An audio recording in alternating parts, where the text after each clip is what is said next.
So Netflix has games now. The streaming giants announced there'll be a selection of games that you can play directly from your mobile that will only be available to Netflix subscribers. What's odd is that you can't play them directly from the Netflix app. You have to download them from the Google Play Store or the App Store. I'm using an iPhone, so I have the App Store, and you can only log into them if you have a Netflix account. There are 6 games available at the time of launch, and I've played all 6 of them, so let's take a look at what's available. Of the 6 titles, half of them are from development studio Frosty Pop, who've created their own independent titles, but have also designed exclusives for the Apple Arcade. The first to look at is Bowling Ballers. It's a very simple temple run style of game, swiping side to side. You play as a rolling ball, as you start off as a bowling ball, hitting pins, trying to earn strikes, trying to collect coins, trying to dodge obstacles that may impede your path. It's very brightly coloured, aesthetically pleasing. You can go on for a long time. The levels are well structured. And the impetus is to complete each level, get 3 stars and collect enough stars in order to unlock new categories. You start off playing on the candy courses, but there are other themes as well, such as movies and sports. And collecting the coins means you get to unlock different balls to control. So as you can see from the selection, we've got an orange, we've got planet Earth, we've got coronavirus, big old rubber band ball, a hedgehog, the flag of Canada, and one of those 20-sided dice that you roll in Dungeons and Dragons. I can't remember what they're called.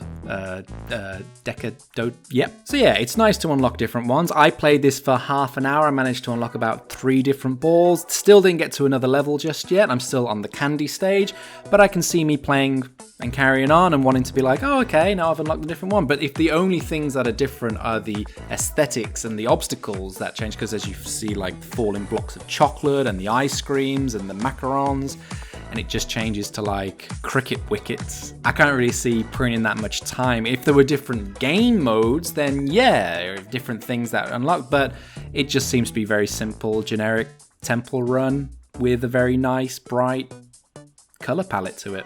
Next up is Shooting Hoops, and this one was difficult. I found this really tricky to master to begin with, but then when I got the hang of it, I really got into the flow of it. So what you think you're doing is just bouncing the ball through the hoop, but no, it's attached to like an air pellet gun, and the direction of the barrel is where it will go. So you want to line it up perfectly so that it bounces in the trajectory to get through the hoop. I spent so long trying to get the hang of this, and it was just so difficult. I just couldn't figure out in my head. And then when I eventually got past the tutorial, you see that you've actually got a limited amount of pellets that you can use, a limited amount of moves to get through the hoop. But eventually I started to get the hang of it. It asked me if I wanted to go into hard mode, and I was like, yeah, why not? Hard mode brings the basket to be a little bit smaller, just making it a lot more difficult to get through. But as you go along, you collect gems, and these gems unlock different balls that you can control. So I unlocked a ping pong ball, and it was very nice. It made a different noise as it was going around. Obviously, basketball has a very specific audio aesthetic, and a ping pong ball. I did think, oh, it's bouncing around a lot more than it would. And I was like, does this actually change the gameplay? I tested it out much later when I eventually unlocked an American football, but unfortunately it didn't actually change the game. I thought it was going to bounce in a weird way, but it was just the same bounce. I think it was just in my head. I was like, oh wow, this is cool. I managed to get to level 123 playing through, and if you failed and you go back to level 1, you start all over again, so your high score is how far along you can get. And there are different little power-ups you can get along the way. If you bump into a burger, then the basket gets slightly bigger. If you bump into a red pill, then you get unlimited moves for a certain amount of time. And yeah, it's a very easy pick up and play kind of game. You can see yourself just playing this for 5 minutes at a time, being like, oh, how far can I get? It does take a lot of concentration, but once you get the hang of it, it actually can be quite fun, and figuring out the tactics and trying to get the perfect shot just in one hit, boom, straight through.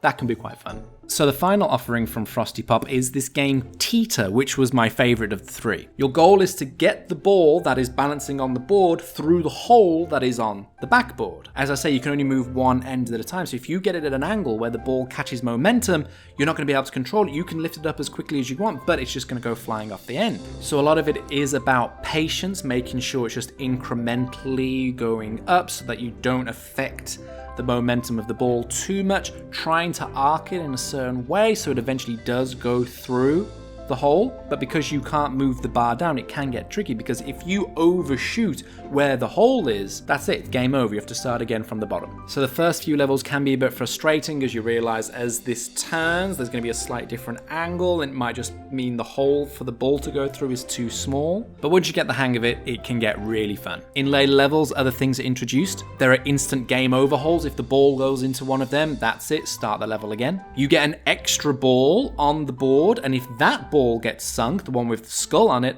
that's it, game over as well. You want to make sure you get the orange ball in, but the skull ball, no.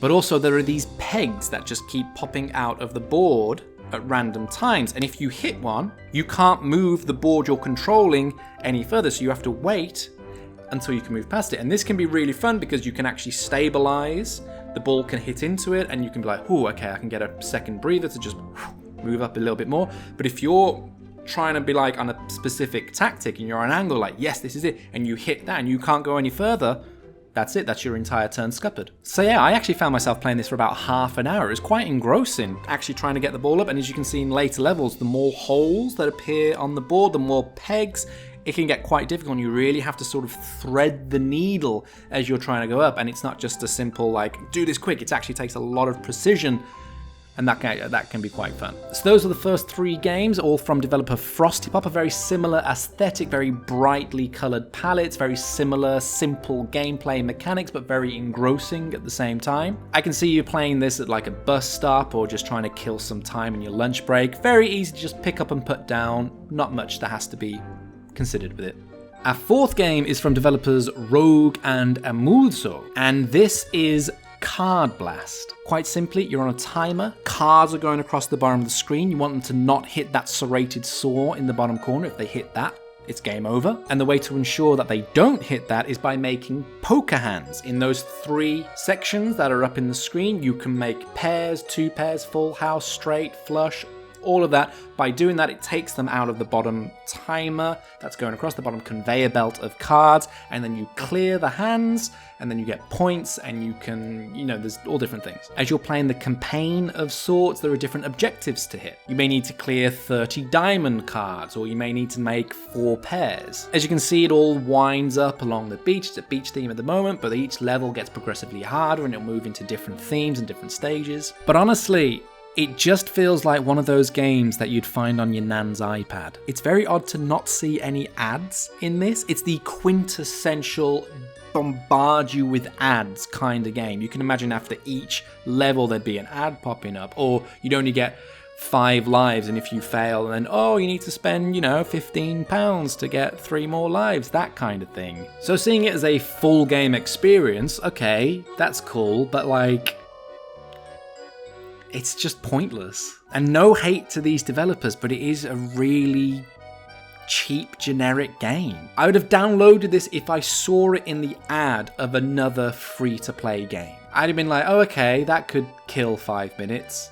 Get it, play it once, and then it's archived on my phone for the next 5 years. But to have it as one of 6 Netflix exclusives, it just feels really, really bad. I just wasn't enjoying it. I don't play poker as it is, so having to remember what the hands were is like, oh, okay.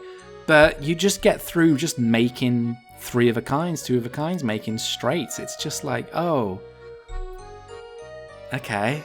There's very little skill, there's very little reward. It just seems really cheap. And it's just really surprising that this is what Netflix wants to go with. We are the streaming giants. We now have games. We have 6 for you to play, and this is one of them. Very, very odd. The final 2 games in the collection make a bit more sense because they are based on a Netflix show, Stranger Things. The first is Stranger Things 1984, a retro-inspired game in a similar vein to The Legend of Zelda: Link to the Past. You get to control characters from the TV show, and each of them have their own unique abilities as you make your way around Hawkins and the surrounding locales that make an appearance. It's nice because the show is set in the 80s, and this is a very 80s style game, so it's very retro, fantastic, and nostalgic, and you're like, oh, this is really cool to experience their story in their time. And the other is Stranger Things 3, the game. It's the official companion to Season 3 of Stranger Things, and this time instead of playing as just one character, you play in co-op, controlling 2 characters at a time. There's still a whole cast to choose from, up to 12 different characters, and each of them have their own different abilities. Again, it's very 80s, it's 16-bit art style, and it feels very much entrenched in the late 80s type of gameplay. But the thing that's weird is that both of these games have been out for years. I played the Stranger Things 1984 game when it first came out 4 years ago. Stranger Things 3 I haven't played because I hadn't watched Season 3 yet, but that came out like 2 years ago. What Netflix have now done is that they've put a lock on the Stranger Things games, so if you download them, you have to have Netflix in order to play it, because before it was either free to play or you just buy the game. But now it's marketed as exclusive to Netflix subscribers. And that just feels like a really cheap move. An exclusive game would be a brand new title that can only be found and played if you have a Netflix subscription. Having 6 games as your launch for your Netflix gaming empire, 4 of them being generic arcade games that you would just be able to get for free off the App Store as it is, and 2 of them being games that have been around for years.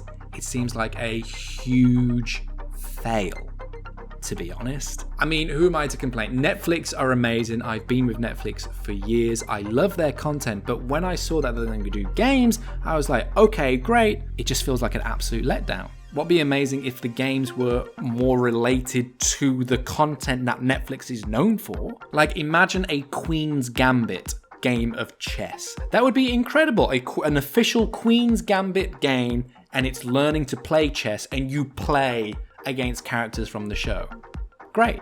An official Squid Games game available exclusively to Netflix subscribers. That'd be amazing. Squid Games is the most watched show on Netflix. It'd be the most played game. But no, we've got crappy card games and 4-year-old arcade. Like, it doesn't make sense. But it just doesn't seem fun. It doesn't seem exclusive. It doesn't seem like it's worthwhile. It's just like Netflix have gone, oh, what can we do? I don't know. Get some titles to some games and just have them included.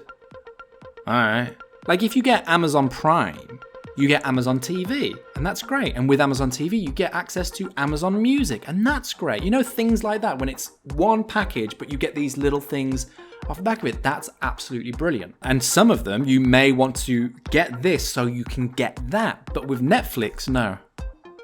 Absolutely no way. None of these games are worth getting a Netflix subscription to play them. And it's not even like you can just pass the time by playing the games because they're not in the Netflix app. The fact you have to go through the process of downloading a separate app in order to play it, it's just playing a game. It's just a normal game. I don't know, it just feels like a huge miss to me.